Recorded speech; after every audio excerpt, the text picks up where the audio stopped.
This video is sponsored by Skillshare.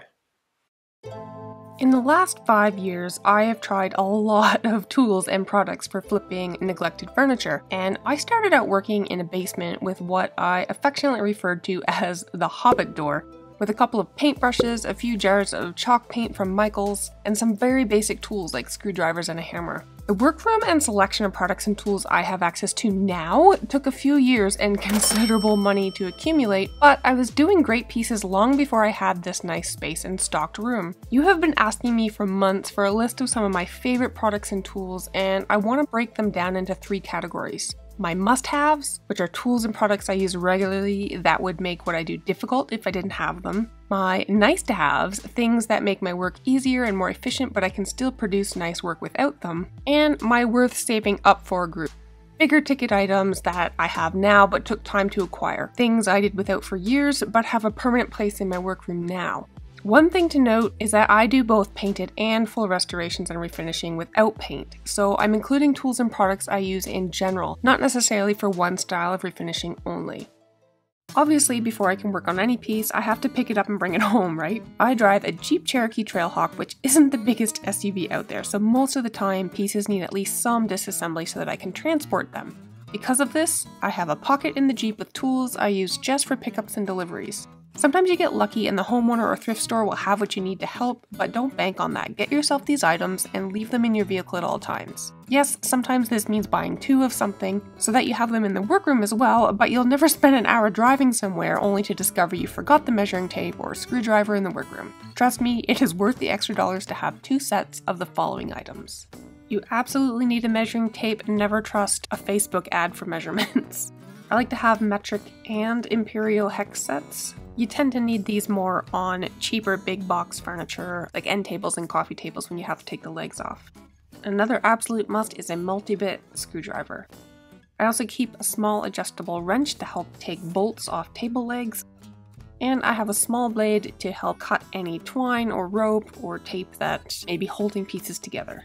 And this is what I would recommend for people just starting out in the workroom. Obviously, you're going to need a decent hammer, and I would also recommend picking up a dead blow mallet, which is what this is. Hammers are obviously great for hammering nails, prying, pulling out old nails, but what a dead blow mallet is good for is when you need to separate boards or joints on a piece of furniture. You don't want to be hitting that with a hammer. The dead blow mallet has a large, softer surface, so you're not going to damage the wood if you need to hit it to separate it. The next thing I recommend is a good screwdriver set, preferably magnetic tip if you can afford it. You can also use a multi-bit screwdriver like I showed you in the car. What's nice about the actual screwdrivers in the shop is that they have the long shank here so that you can get up into narrow spaces where the fatter multi-bit might not fit. And again, just like I have in the car, an adjustable wrench. Now you can use the same one in the shop and the car. I like having 2 sets. A pair of needle nose pliers is also really important. A lot of them come with this little section here where you can trim wire if for some reason you had to. But what I use these for most is pulling out old staples and nails that a hammer can't grab. And you can also use them for holding on to small nails while you're hammering so you don't hit your fingers.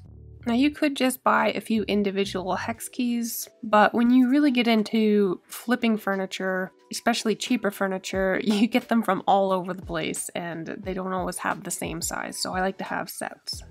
I used to use this little stubby quite a bit until I found this tool. This is an absolute must-have for furniture people. This is a mini ratcheting screwdriver, and this is perfect for taking screws out of drawer guides where you've only got that couple of inches. Obviously, a normal size screwdriver is not going to fit in there, and the fact that it ratchets, it just makes the job go so much easier, so grab yourself one of those. And of course, a measuring tape. I have one for the car and one for the shop. So obviously if you're going to be painting furniture, you're going to need some paint brushes, and there are a million types out there.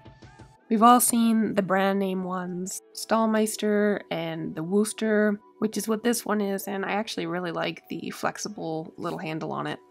I have a few Zibra brushes as well, and I've used them all and loved them all, but I actually found this set of brushes on Amazon. And you get several in a pack, different shapes and sizes, and they're quite affordable. The bristles are very nice and soft, and they seem to be holding up really well. So if spending $20 a brush isn't really up your alley, look into this set. What you don't want to do is go and buy the cheapest brushes you can find, which are usually these chip brushes. And I use these all the time for applying stain, oxalic acid, and furniture stripper. I would never paint with these. The quality is just too low. They have their place, but it is not in painting. If you are going to be painting furniture, there's a good chance you're going to be waxing furniture as well, or applying things like furniture salves and oils. These are the same brushes I started out with years ago. These are from Michaels. They're both wax brushes. They're okay. They're not like top quality, but they served me well for years, and actually I still use them. I only recently got a few better brushes. This one is actually my current favorite. It has very long bristles and they're quite flexible, so it's easy for me to get into tight corners with it. Expect to spend about $20 for a cheaper wax brush and up to $40 for a good one. Something else I consider a must-have is a good putty knife, and for me, I use them for applying things like wood filler and Bondo, spackle, and also for stripping furniture when I use chemical strippers. Speaking of removing finishes, get yourself a scraper if you're going to be doing any kind of restoration work. It doesn't have to be an expensive one. I started off with this Richard scraper and it was great for years, and then moved up to the Bahco Scraper, which is what you see me use most often. Both of these have reversible blades that can be sharpened. The Bahco is carbide, the Richard is steel. Whether you're painting or refinishing, there's definitely going to come a time where you need to patch things and fill holes. And there's multiple things you can use to do that with. When I was painting more, I tended to use more of this dry dex, kind of like a spackle. Same with this stuff here, and it's great for filling small holes like nail holes or little scratches. Not so great for structural damage. This is wood filler, and I have a ton of different types of wood filler. Some are tinted, some are not. And then Bondo is normally associated with automotive. And this is really good for structural stuff. There's different types that you can get. This is just what I happen to use. Quickwood is a wood epoxy, and I use this a lot. It's a two-part product. You mash it together until it becomes one color, and then put it where you need it, and it actually dries harder than wood. I can't really say for sure what would be a must-have for you, because it's really going to depend on what you're doing. For me, because I do a little bit of painting and a little bit of refinishing, I pretty much use all of these. So I'll leave it up to you. Another product that is a must-have whether you're doing painting or refinishing is painter's tape, and this is important. There are many different types, and you want to try to get the green tape.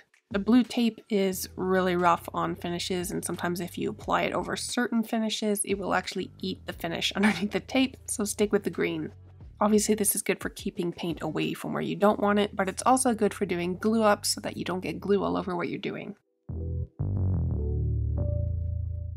You also absolutely have to have a good cleaner, and again, there are thousands of products out there. You can use straight up vinegar, you can use diluted household bleach. A lot of people use TSP, and you can get it in a powder form like this that you mix into water, or you can get it already made. TSP is fantastic for removing grease, and it's my go-to if I'm doing something like kitchen cabinets. And then a number of companies have come up with TSP alternatives, like this is from Fusion Mineral Paint. I tend to use Zep, which is a heavy-duty degreaser. I just like it because it's pre-mixed, it smells nice, and it works really well.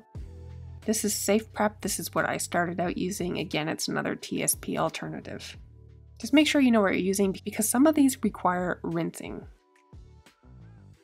In addition to things like shop towels, paper towels, you want to have some little scrubby pads. So I like these Scotchbrite pads, as well as some sort of scrub brush like this. And I like this one because it has the nylon bristles on one side and the brass bristles on the top. With furniture refinishing, you don't need the brass bristles very often. They can be quite damaging, so I try to mainly use the plastic bristles.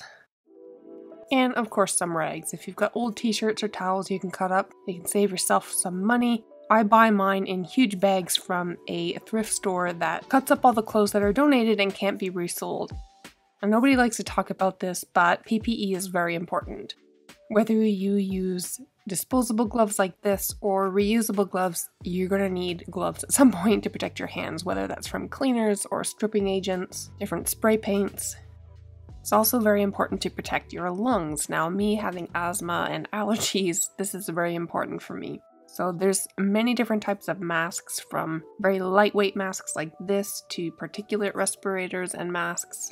Make sure you read the packaging because not every mask is going to be good for every situation. You can see here that this is not for spray paint or aerosols.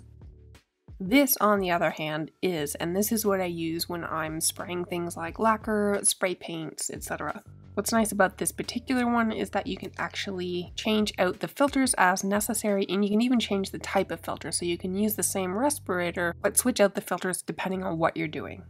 Yes, I know this isn't very exciting, but trust me, you will not have a very long career if you don't take care of yourself. Protecting your eyes when using things like saws and power tools is super important, as well as your ears. Now for me, I have a lot of sensory issues, so things like scraping I can't handle, so I'm almost always wearing these while I'm working. This is a must if you're doing painting or restoration work on anything I'd say pre-1980s. If you're not sure the age of a piece, just test it. Lead paint isn't necessarily a deal breaker, but you do have to take certain precautions and you need to know if it is lead. These kits are super easy to use. You basically just dip the little swab in some vinegar and rub it on the surface for 30 to 60 seconds usually, and then compare it to the color chart. What you use and how you sand is going to depend what you're actually doing with the furniture. When I first started, I used a lot of these little sanding blocks and some loose sandpaper, and actually my very first sander was one of those little Black & Decker mouse sanders that are in the shape of like a household iron, and then eventually graduated to an orbital sander, and most recently, as you know, my surf prep. An orbital sander is not necessarily a must-have, but it is an absolutely nice to have tool. This is Mr. DeWalt. You might remember his sort of grimace. What I like about this particular sander is that you can either attach the dust bag that came with it, or you can attach it to a shop vac. And I didn't have an adapter for the first 2 years that I used it. I just attached my shop vac hose with electrical tape, and that was totally fine. There's a couple different models of the DeWalt sander. I've used both. This is the higher end one, and the reason is it has this adjustable speed. That's super handy. It allows you to do way more with it than just the single speed. There are multiple makers of random orbit sanders. I've had good luck with this one. You can also remove the pad, which is really nice because these do eventually wear out. There's 4 little screws on the bottom here. You just take that off and you can replace the pad. The sandpaper is super easy. All you do is line up the holes and away you go. So as you know, recently I invested in a surf prep. This was considerably more money than my DeWalt, so it wasn't a decision I took lightly, but let me tell you why I did. This is one of those items that would be worth saving for. This is the 3x4 electric ray sander, and there are a few things I like about it. So first of all, you have different options for sandpaper. You've got these thick foam pads, which are fantastic for contour sanding. A lot of antiques have spindles, and if you think about dining chairs, this is absolutely a lifesaver. But you don't have to use the squishy foam. You can use normal sandpaper that looks like this. The rectangular shape and hard edges make this perfect for getting into tight corners in drawers and on framework. You can also get it vacuum compatible or not. Mine is vacuum compatible, and I currently have it hooked up to their Surf Prep POV8 dust collector, which is another thing worth saving for. Now, if you're watching this video on November 27th, you can actually save 15% off Surf Prep web orders. But if you're seeing this after this sale ends, you can use my code TFG10 to save 10%. That is good for any time outside of big sales like Black Friday, and I will have links down below for you.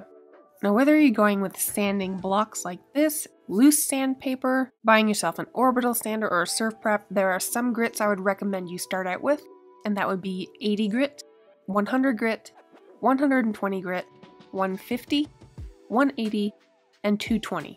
That will cover almost everything. Another item that I would categorize under the nice to have list are these contour sanding grips. Now, these come in a pack of multiple sizes. You can see there's a concave side and a convex side, which is really good for sanding grooves and fluted details. This particular pack has everything from 7/8 of an inch all the way down to 1/4 of an inch. Andrea and I got away on our first vacation in 3 years. We went to Las Vegas, which was so much fun. It was our 3rd time there. We're not big gamblers, but we love to walk around and check everything out. Even on vacation, I have deadlines and things I need to do, so in the downtime at the airports, I was able to catch up on some work. I've been using Skillshare now for months, but this is the first time I was able to take advantage of downloading lessons right on my phone through their app. I actually connected to the airport's Wi-Fi and downloaded 2 classes. This was one, and then the one I watched first was this one, Sell Your Art, a step-by-step guide to selling art prints by Nikki Hess. And the reason I picked this one is because I'm still trying to figure out the best way to get my prints made for you guys to buy. If you recall, I had made my own inks after watching another Skillshare video and painted these 3 pieces that I use in my staging all the time, and you guys keep asking how you can buy them. So I'm trying to figure that out. So after watching this class in the airport, which was so handy, I bought myself a scanner so I can scan the artwork myself and have it all digitized and ready to go. For a limited time only, use my link to get 50% off your Skillshare subscription. Whether you want to try out a new hobby or learn skills to help you in a new business, this is Skillshare's best deal of the year. Now, this is something I know doesn't get talked about very often. Get yourself a fire extinguisher and keep it up to date. Dealing with chemicals and electronics and stains and things that can spontaneously combust, this is an absolute must-have. Another thing that is absolutely a must in your shop is a first aid kit. It takes 1 second of distraction to seriously hurt yourself, and you want to make sure that you've got something there that can help you out until you can get medical attention. As I mentioned previously, I started out a long time ago using chalk paint, and my paint of choice now of all of the brands is Fusion Mineral Paint. I like it because it has great adhesion, it seldom needs a primer unless it's on certain woods, and it has a built-in top coat. I have many beautiful colors, and having this fan deck is super handy because it shows all of the colors they have, will explain basically what each color is, and then even give you options for pairing that color with another color. In addition, it also has some recipes so you can mix colors that don't actually exist. This fan deck is not a must-have, it is a nice to have. It's about 25 bucks. My very first can of stain was a Minwax penetrating stain, and in retrospect, probably not the easiest stain to start out with as a beginner.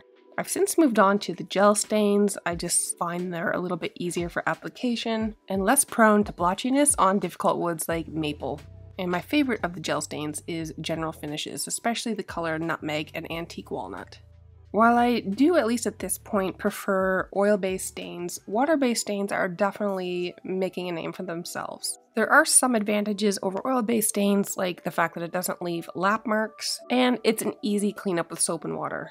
This is Fusion Mineral Paint's Gel Stain and Top Coat. Now these come in different colors. I haven't used this one yet, and I actually just ordered a few different colors because I want to try them out properly. I'm generally not a big fan of stain plus top coat in one product. As you can see here, if you're familiar with my channel, you've seen me use the stain plus polyurethane a couple of times, but I don't tend to use it by itself. It says it's an easy one-step process and it's supposed to stain and protect at the same time, but this particular product I find a little bit gummy and it can be hard to get an even coat. So even though this might seem like it's beginner friendly, I honestly don't think it is. What I like to use it for is adding some warmth and patina to a piece that's already been stained.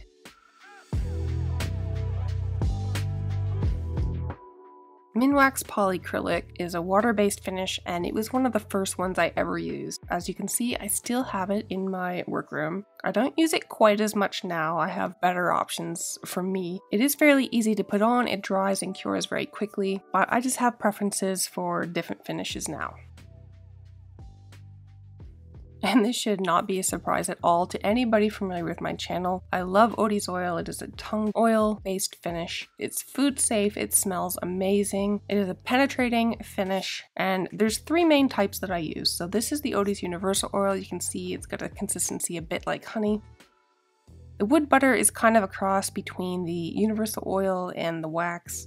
It's not quite as hard as a traditional hard wax, but it does have a higher wax content than the regular oil. And then the Odie's wax is a very traditional hard wax. And this is the one I use kind of as a last coat. For applying the Otis oil, you can use something like this, which is a white pad. You just want to make sure it's non-woven. I prefer the Merca Merlon pads, and my favorite one is the 1500 grit. It's super fine, so it usually doesn't cause any damage to the wood. And each sheet I can cut up into 4 individual pieces, and one of these pieces is usually enough to do a piece. With Otis oil, you need to work it literally into the wood grain, so you need something to apply it with that's not going to absorb it, and these pads are perfect for that. Now, these paints and stains and pretty much everything other than the tools, this isn't me saying go out and buy this exact product, because everyone's going to have different preferences, different needs, and different availability depending on where you live. The goal of me sharing my products with you is just that, to share what I use, why I like or don't like something, and you can kind of make your decision from there. If you're starting out and you want to do kind of what I do, where you do a little bit of paint and a little bit of wood, you're going to need some good paint, something to seal it with. You're going to need some wood stain, something to seal that with, and there are a lot of products out there. So do your research, ask other furniture refinishers what they use, or follow them on YouTube and see what they like. Then you can make your decision from there. Moving on now, when you get a little bit further into restoration, you're going to be using more products like this, where you've got vinyl sealers, different toners. This brand is Mohawk, it's just what I use. There's different types of toners that Mohawk makes. And these are for helping to color match different types of wood and even disguising blemishes. And that is usually followed up by some sort of lacquer. Now, these products are not for beginners. In fact, you might even have trouble getting them because they are for professional use only. For that reason, I would say that these are worth saving up for, both monetarily and experience-wise. Alright, so before you guys rip me a new one on how I pronounce the word salve, you have to realize that it's pronounced differently in different parts of the world. I always get people that lose their mind saying it's pronounced salve, and that may be where you are, but here most people say salve, and that is what I'm going to say, and that's that. This first product is one of my favorites to use over paint. It is a hemp oil and beeswax combination, and I like it over paint because it does add a little bit of extra protection, but mainly it deepens the color and just gives it a nice sheen. This is another product that I like to use in drawers specifically because it does come in different scents. I believe you can get it unscented as well, but the lemon verbena is my absolute favorite. It looks quite similar to the Fusion product. It's a little bit softer to apply. I've also really been enjoying the Howard Feed and Wax, which is a beeswax and orange oil combination, and it's great in drawers and for the insides of pieces, drawer slides, the frame. Smells great, nourishes the wood. Whether you're painting or refinishing wood, at some point you are going to need wood glue. Now, I use a couple of different types of glue for different purposes. I have wood glue, I have contact cement, I have this product called Weld Bond, and sometimes I use epoxy. And of course you need something to spread it with. You can use a popsicle stick. I am really loving this tool here. It's a spatula on one end and this little silicone brush on the other. And glue syringes are great for putting glue into tight joints that you can't reach with your finger or a popsicle stick, for example. It's not sharp, it's not like a needle. You would just put the amount of glue you need in and then just push it into the joint. But to start off, get yourself a good wood glue and something to spread it with, whether it's a silicone spatula, a popsicle stick, or your finger. And these glue syringes are nice to have later on as you get into more complicated repairs.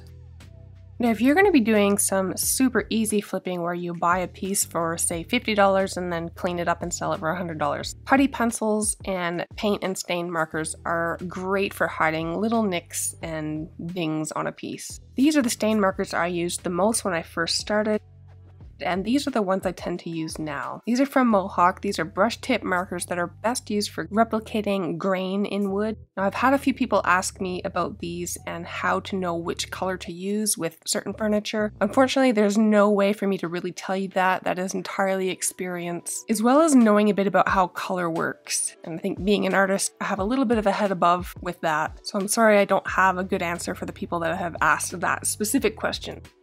And of course, clamps. It is true you can never have too many clamps, and I have many different types of clamps, but I'm going to show you the 4 that I use the most. I've got these 2 styles of spring clamps and then these bar clamps.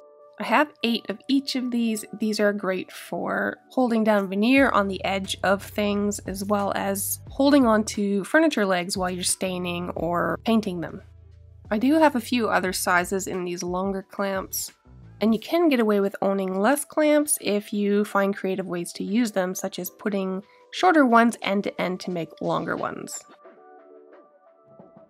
You're almost certainly going to be dealing with hardware, and a good metal polish is important. Sometimes things are plated and in terrible shape and you can't really polish them out, in which case you can spray paint them. But for solid metal, something like Brasso or Barkeeper's Friend is great. Just make sure that you read the back, because there are some metals and some finishes that these products should not be used on.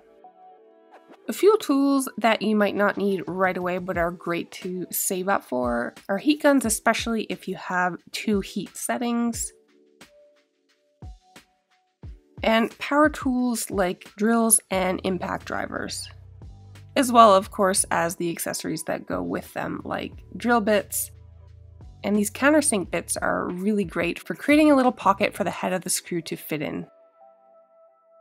A few things I didn't mention yet are shipping blankets. These are great to have to transport your furniture, as well as while they're in storage. And even though I started out using a shop vac for dust collection, it is worth saving up for a proper professional unit. And I currently have 2. I have my Surf Prep POV 8 and a Festool. And I actually did a video on both of these, comparing them, what I like and don't like about each, so check that out if you're interested. Some other big ticket items are table saws. I have a folding table saw and a sliding miter saw. These are great when you get into more complex repairs and builds.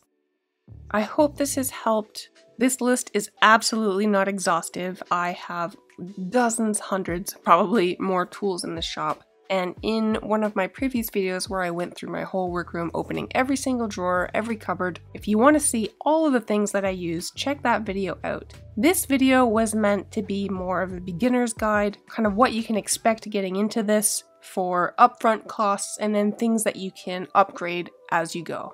As always, thank you so much for watching. I hope you enjoyed this, and I will see you next time.